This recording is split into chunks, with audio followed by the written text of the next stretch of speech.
Eleições 2024, as principais campanhas para a Prefeitura de São Paulo estão em alerta.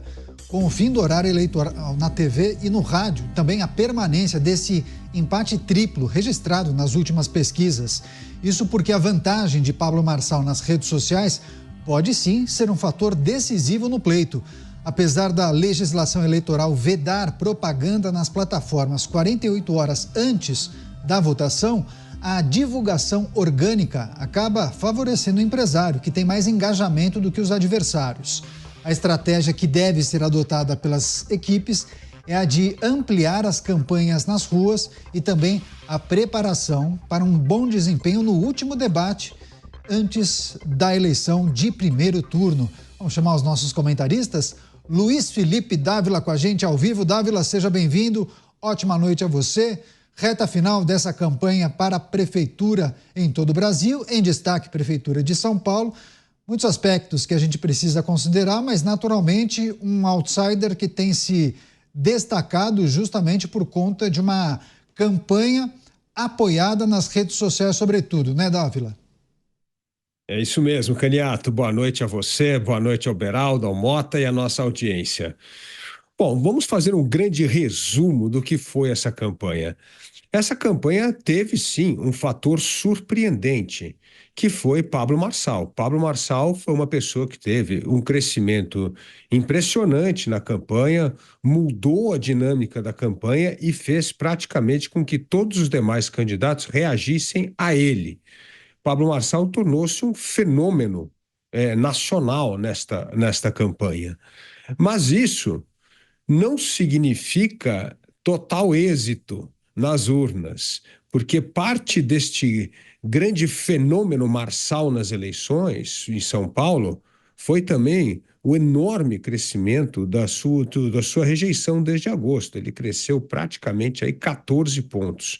E isso numa eleição de 2 turnos cria muitas dificuldades para um candidato, porque, na verdade, ele passa a ser o preferido desse 26%, 27% desse contingente, mas ele passa a ser o mais rejeitado pelos demais eleitores dos demais candidatos. Então, dificulta muito uma eleição em 2 turnos.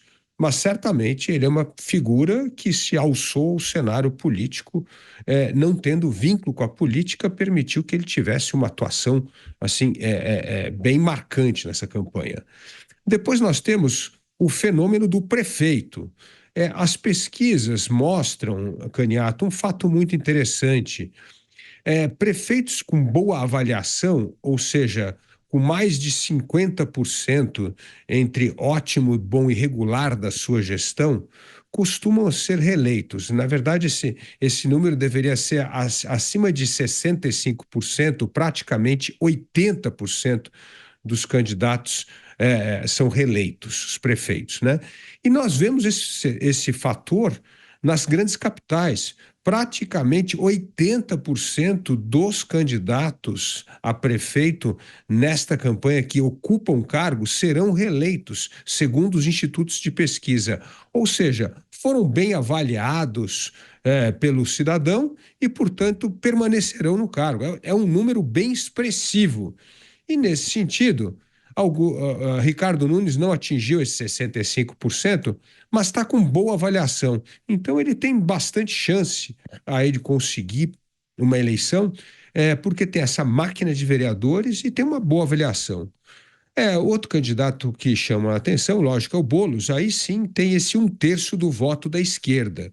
Mas ele não conseguiu ganhar o voto da esquerda moderada. O voto da esquerda moderada, quem ganhou foi Tabata Amaral, outra pessoa que também teve um desempenho muito bom nessa campanha. Se projetou e conseguiu conquistar o voto de uma esquerda antiga, do PSDB, vamos dizer, um centro-esquerda, né?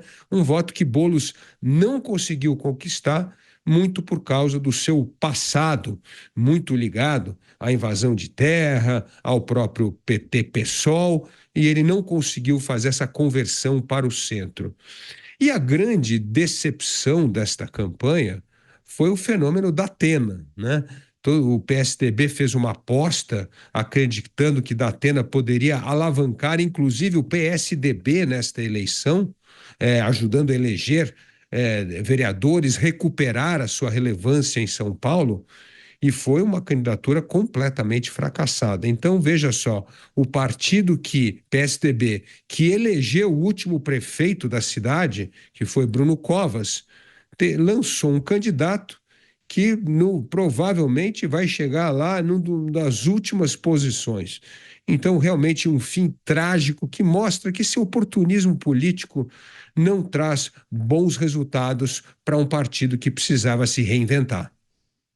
É isso, a gente vai chamar agora o Cristiano Beraldo, a gente está repercutindo e também analisando a informação sobre o término na propaganda no rádio e na televisão, último dia amanhã, 3 de outubro, e naturalmente as campanhas, né, Beraldo, avaliam quais podem ser as possibilidades de cada candidato e dessa campanha que vai ser realizada ou de forma orgânica nas plataformas digitais ou aquele tradicional sola de sapato, né? Bater perna e visitar comunidades e bairros na capital paulista. Bem-vindo. Pois é, Caniato. Precisam avaliar o que vão fazer agora nesses últimos dias e também depois fazer uma avaliação muito profunda do que aconteceu nessa campanha, porque essa análise, a gente pode perder aqui uma semana de programa falando cada dia de um candidato para a gente ter essa avaliação da estratégia, o que deu certo, o que deu errado de cada candidato, e a gente vai ter uma aula sobre a nova política no Brasil. E eu não estou falando isso só por causa de Pablo Marçal, não. Tem muita coisa a se aprender com cada um dos candidatos. Boa noite a você, ao Dávila, ao Mota, a nossa audiência que nos prestigia diariamente aqui nos Pingos nos Is.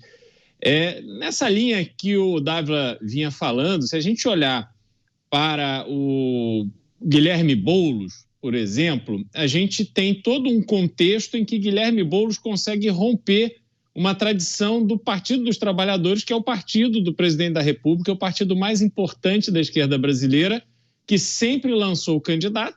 Em geral, o candidato do PT não ia bem, mas sempre lançava candidato, fazia uma bancada com isso, fazia uma bancada na Câmara de Vereadores relevante. Nessa eleição, prevaleceu o acordo feito com Guilherme Boulos em 2022, quando Guilherme Boulos abriu mão da sua candidatura a presidente para apoiar o então candidato Lula.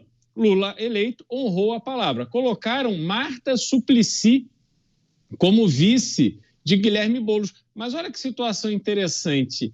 Não se fala em outra coisa na esquerda, olhando para o futuro, que não quem será o sucessor de Lula. Lula que já está com 78 anos de idade. Naturalmente, Boulos, depois de ter tido 1 milhão de votos em São Paulo para deputado federal, é um desses postulantes. Então, por mais que haja essa aliança do PT com o PSOL, há muita gente dentro do PT torcendo para a derrota de Boulos para que ele se enfraqueça nessa disputa pela sucessão de Lula. Quando a gente olha para Ricardo Nunes, foi a grande aposta dos caciques políticos dos partidos do Centrão. Então, o PMDB, partido de Ricardo Nunes, em aliança com o PP, em aliança com o PL, todos apostaram que a máquina da prefeitura seria suficiente para dar a vitória a Ricardo Nunes. E fizeram de tudo, e União Brasil também nesse grupo, fizeram de tudo para aniquilar qualquer possibilidade de uma candidatura nova, uma candidatura que trouxesse alguma novidade para o cenário eleitoral de São Paulo. A estratégia desses caciques políticos foi justamente apostar no velho, garantir que não haveria nada fora do script. E aí acabaram com a candidatura de Ricardo Salles, que pontuava muito bem dentro do PL, e acabaram com a eleição, a possibilidade de eleição de Kim Kataguiri pela União Brasil. Apostaram as fichas em Ricardo Nunes, e aí Ricardo Nunes se prova um candidato com dificuldade de mergulhar nesse universo de pessoas que estão constantemente divulgando conteúdos pelas redes sociais. E dentro desse ambiente surge Pablo Marçal, sem fundo partidário, sem fundo eleitoral, sem tempo de televisão, mas com uma estratégia de comunicação totalmente atual, usando as redes sociais de uma forma bastante mais eficiente do que a maioria dos influenciadores no Brasil hoje. Ele importou uma metodologia para a venda de cursos dos Estados Unidos e passou a fazer experimentos para aplicar esse modelo de comunicação na sua candidatura a prefeito de São Paulo. E para ele não perde nessa eleição, porque ele vem fortalecendo os seus negócios, o seu conhecimento se ampliou para mais milhões de pessoas. Então, se ele perder do ponto de vista político, ele ganhará do ponto de vista empresarial. Ele está no cenário perfeito, conseguiu que as pessoas se apaixonassem por ele e estão aí bastante emocionadas. O eleitor de Pablo Marçal, ele tem muito mais chance de sair de casa para votar nele do que o eleitor de outros candidatos, que às vezes não estão tão motivados assim. Tabata Amaral é a figura, Caniato, que melhor enfrentou esse fenômeno de comunicação de rede social chamado Pablo Marçal. Entretanto, olha que curioso, ela não conseguiu crescer de forma relevante nas pesquisas, mesmo Guilherme Boulos mostrando que não tem força para vencer Ricardo Nunes no segundo turno, né? E aí, se a gente olhar para a Datena, essa figura extremamente popular que todo mundo conhece, ensaiou tantas vezes ser candidato a alguma coisa e quando ele finalmente leva adiante a sua candidatura, se mostra um candidato fraco do ponto de vista do voto. As pesquisas não mostram ele encontrando um caminho para crescer, para que a sua popularidade se transforme em voto e ele passe essas eleições sem revelar uma relevância para o jogo político eleitoral de São Paulo. Ele era mais importante não sendo candidato do que confirmando a sua candidatura e percorrendo essa dura trilha da campanha eleitoral. Aí, um giro de análises com os nossos comentaristas. Em destaque, o pleito aqui em São Paulo, a corrida para a Prefeitura de São Paulo, um raio-x, um diagnóstico dessa campanha que já está na reta final, últimos dias. Chamar o Roberto Mota, ao vivo também com a gente. Mota, seja muito bem-vindo, ótima noite a você. As avaliações das equipes dos candidatos à Prefeitura de São Paulo nesses últimos dias de campanha. Claro que a estratégia de Pablo Marçal de se apoiar nessa divulgação pelas redes sociais, uma divulgação espontânea, orgânica, muitos entendem ou até desconfiam que isso poderá fazer diferença nesses últimos dias, até sem a propaganda no rádio e na televisão. Enfim, mas essas eleições em São Paulo, né, Mota, certamente servirão para que os estrategistas revejam muito do que era feito até aqui, né? Eu espero que sim, Caniato. Boa noite para você, boa noite aos meus colegas, boa noite à nossa audiência. Esse candidato não vai se utilizar das redes sociais. Esse candidato é uma criatura das redes sociais. Essa eleição, na minha opinião, é mais um recado que o eleitor dá. Os caciques políticos podem fazer o arranjo que eles quiserem, porque o eleitor vai fazer a escolha dele. O eleitor, principalmente o eleitor de direita, não é bobo. Ele não é um robô que fica esperando o comando, a programação que lhe diga em quem ele deve votar. Nesse sentido, essa eleição, na minha opinião, também é um plebiscito. Na verdade, 2 plebiscitos em uma eleição só. Primeiro, é uma escolha entre esquerda e direita.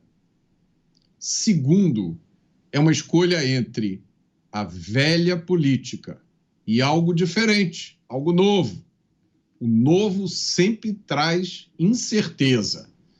A questão é se o eleitor vai preferir certezas das quais ele não gosta ou a incerteza. A incerteza pode trazer surpresas boas ou ruins.